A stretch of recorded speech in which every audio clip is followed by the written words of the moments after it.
Hey everybody, today I wanted to talk about what it looks like as you scale through your business. So in other words, when you first start all the way up to when you become what we like to call the remote CEO.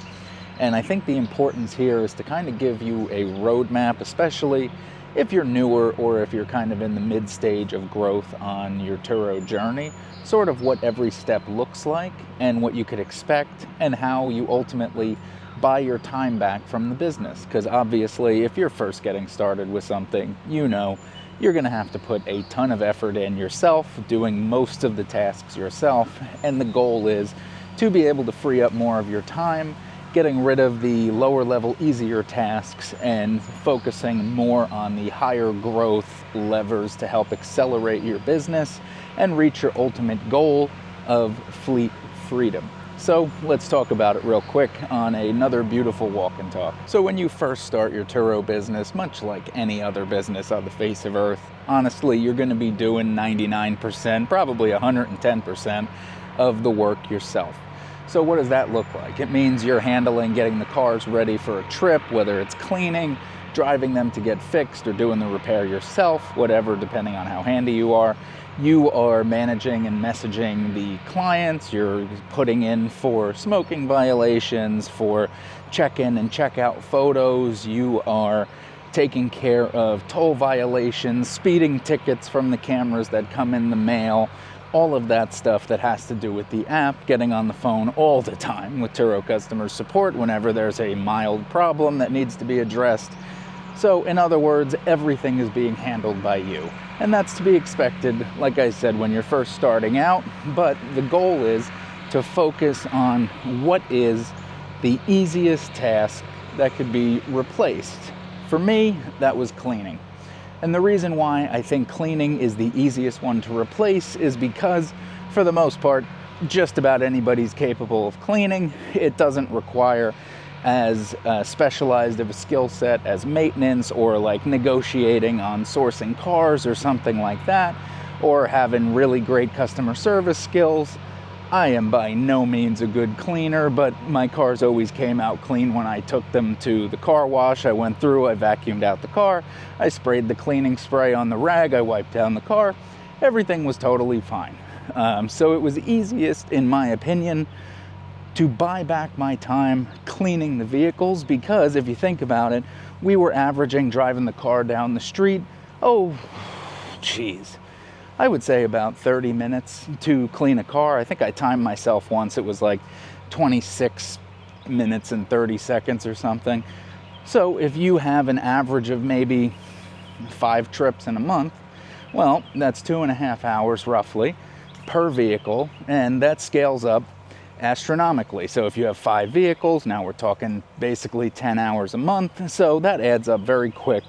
And you definitely want to make sure that you are buying back that time, because then it allows you to focus on getting more deals, to focus on how you can optimize your business and things like that.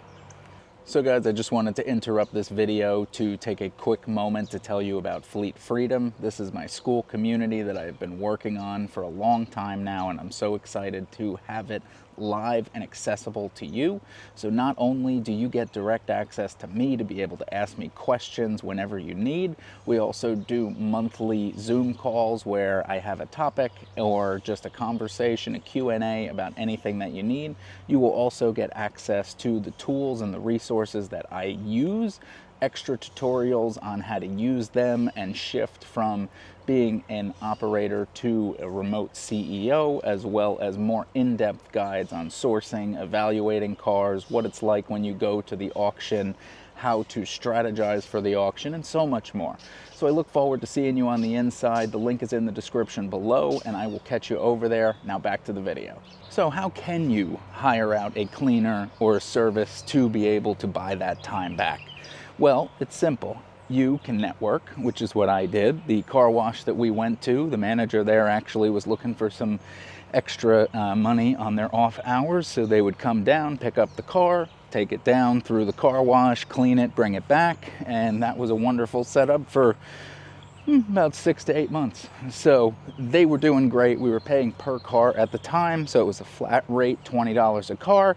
The way that I pitched it to make it as attractive as possible was basically saying, it technically works out to $40 an hour, and as long as the car doesn't have another trip booked right away, I'm okay if you want to wait until 2 or 3 cars come back, so that way you're maximizing your time and getting the most amount of money for it.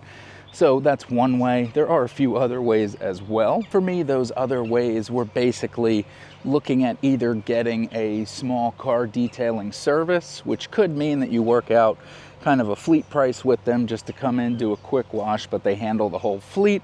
Or you could even go on apps and platforms for tasks like TaskRabbit or something like that. You'd be able to find people who do tasks. That's generally more expensive, same as the actual fleet cleaning service. Those are also more expensive. Otherwise, you can look in communities. So if you live in a specific town, see if they have a Facebook group. Look for like high school or college kids or something like that are looking for some side income in between their schedule. That's probably your more cost-effective solution, but those are a few ways that you could do it. So now that you've bought yourself back some time from cleaning the vehicles, which helps leaps and bounds, those extra 12 and a half hours, whatever it is, I know I said 10 before, I realized that was incorrect and I apologize. The next step really is going to be focusing on handling maintenance, because for us, whenever a car needed an oil change or whenever something was damaged or there was a problem, just the time and sometimes needing a second person to help you pick up the car, drive it over to the mechanic shop, drop it off, go back home, and then wait, a couple hours or a couple days or weeks, even a month, depending on the shop and how busy they are. You got to get another ride back there to go get the car. So not only does it eat away at your time, but unless you're paying for Ubers, which gets expensive really quick, you need to tie up a second person's time, and not everybody has that available. So how do you buy your time back with that? Well, I have a couple ideas. If it were me and I was looking to buy my time back on maintenance, I would probably start, if I had a fleet of at least a few vehicles, maybe 3 to 5, something like that, then I would highly, highly recommend leveraging that fleet, using it to build a relationship, because you know that you're going to be bringing more business to them than a lot of individual customers. They may have 1 or 2 cars, something like that, but the chances of them having like 5 cars or even 3 cars are a lot less likely. So by being able to sell the fact that you're going to be bringing them consistent work, and of course fleet vehicles, you're doing more routine maintenance, you're also probably doing more unexpected maintenance, they generally will tend to prioritize you, and you might be able to work something out with that shop and see if they could send one of like their tire techs or somebody down to come and pick up and drop off the car for you. But if that doesn't work, then start looking into mobile mechanics. That's what we did, getting somebody who literally comes to your location to do the repairs on your cars. That is exactly what the whole point of a mobile mechanic is. And you could find them on Facebook Marketplace. You could find them on like Thumbtack and other resources like that. Just keep your eyes peeled for a mobile mechanic. That's probably the easier solution, but some people prefer to go to like a brick and mortar shop with big overhead and all that stuff. So the choice is up to you. So now that you have bought back your time on cleaning the vehicles, now that you have bought back your time when it comes to schlepping them around all over the place for maintenance, the next big unlock is bringing in somebody, I don't want to say in-house, but a contractor or something like that, that will work with you to be able to handle your fleet. So that's currently where we're at, where we have somebody who is mechanically inclined and also very good at cleaning the vehicles, and they handle checking in, checking out the trips, doing the fuel reimbursement, recharges and stuff like that. So that's the next big unlock, because then you do less in the app, but of course it is not foolproof. You still have to handle a lot of the guest issues and some of the bigger things that have to be escalated, or with Turo support or something like that. But it takes a lot of the mundane day-to-day work out of the business, and reduces your overall time commitment. So as you may know, my wife and I have been able to travel the world, even while we still had just a cleaner and a mobile mechanic before we completely brought it in-house. And we weren't able to go just for a week or two. We went away for 2.5 months, or I went away for 2.5 months. She was gone for about 4.5 months. So it definitely works with just the mobile mechanic. So if you're not ready to bring it in-house, I don't think it's really worth doing until you get up to, about 12 cars. Then it might make sense. We're at 15. We have a 16th, but it's not ready to go out yet. And we're looking to scale up to 20, as well as start a second location this year. So definitely that is where you want to be as you're looking to free up your time. But one of the big unlocks for us still is bringing on a virtual assistant to help manage the operator and the Turo app, and making sure that everything, all the I's are dotted, the T's are crossed, getting a digital mailbox to be able to get mail from anywhere in the world, and having them handle sending out the violations and the speed camera tickets and all that stuff will help to buy back the last little bit of time that we really have to spend on it. Minus, of course, some of the bigger guest issues that require us contacting Turo support, or the actual acquisition and focusing on like how to source parts and stuff like that for a less expensive price, and keeping a stockpile or making changes in our pricing strategy. That's all the high level stuff that we really as hosts should be focusing on, is optimizing our business, growing our business, thinking about how and which cars we're going to use to open a second location to double our business.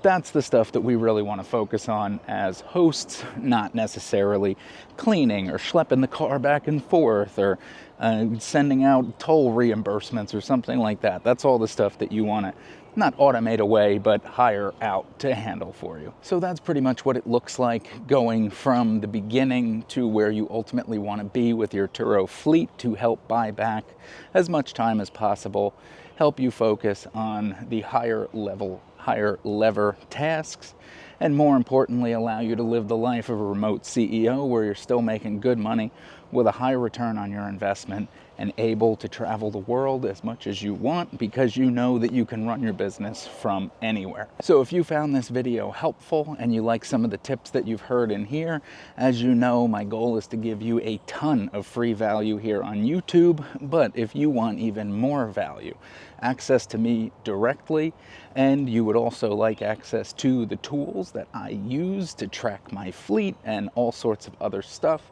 head on over to the link in the description that'll take you to our school community, Fleet Freedom, where you will find myself and like-minded individuals that are also Turo hosts or soon to be Turo hosts, and you will find a ton of value in that community, as well as with the access to me and the tools. So head on down to that description, click the link, it'll take you over to Fleet Freedom, and I welcome you to the inside. All right, everybody, till next time, I'll catch you later.